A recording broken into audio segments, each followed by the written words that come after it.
a 34-year-old Democratic socialist, just became New York City's next mayor.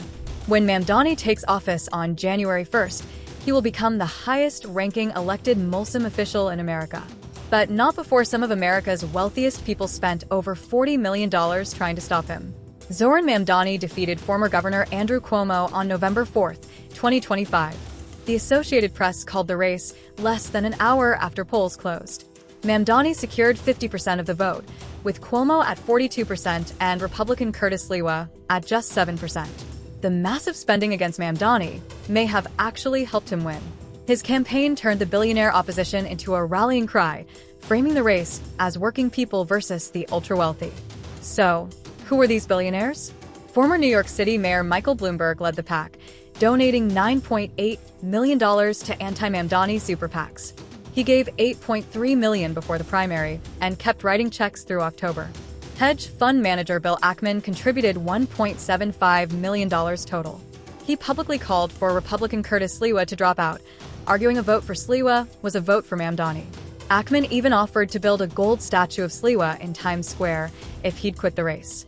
The Lauder family, heirs to the Estee Lauder Cosmetics fortune, donated over $2.6 million.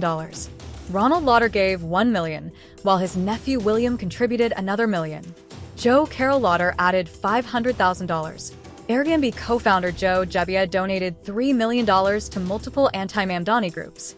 Casino mogul Steve Wynn sent $500,000 from Las Vegas. Even Alice Walton, the world's richest woman, contributed $200,000 from Arkansas. Other major donors included Barry Diller with $500,000, Daniel Loeb with $775,000, and the Tisch family with $1.2 million. At least 26 billionaires poured more than $40 million into efforts to block Mamdani's rise. They funded super PACs with names like Fix the City, Defend NYC, and Anyone But Mamdani. These groups spent millions on attack ads calling Mamdani a communist and warning he'd drive businesses out of New York. But Mamdani embraced the fight. At an October rally, he told supporters, "Billionaires like Bill Ackman and Ronald Lauder have poured millions into this race because they say we pose an existential threat." They are right. His platform included rent freezes, free buses, free childcare, and government-run grocery stores. He proposed paying for it with a 2% tax on New Yorkers earning over $1 million annually. He's also said publicly that billionaires shouldn't exist. The billionaire opposition actually energized Mamdani's base. Young voters backed him by 43 points over Cuomo. Even President Trump jumped in, endorsing Cuomo the night before the election and threatening to withhold federal funds if Mamdani won. That endorsement may have backfired too, motivating some voters to support Mamdani. But here's the thing, two billionaires stood by him. According to Forbes, Elizabeth Simons and Tom Preston Werner donated to groups supporting him. Simons, the daughter of the late hedge fund billionaire Jim Simons, contributed $250,000 in August to New Yorkers for Lower Costs, the main independent group backing Mamdani's campaign. Preston Werner, co-founder of the GitHub coding platform and a California-based venture capitalist, donated $20,000 to the same group in April.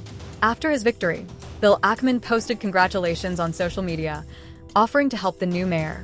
The billionaire class that spent millions to stop Mamdani now faces a mayor who's promised to hold them accountable.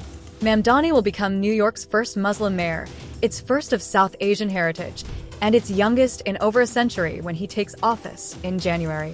His victory is being watched nationally as a test of progressive politics in America's largest city. For more news and updates, keep watching Live Mint.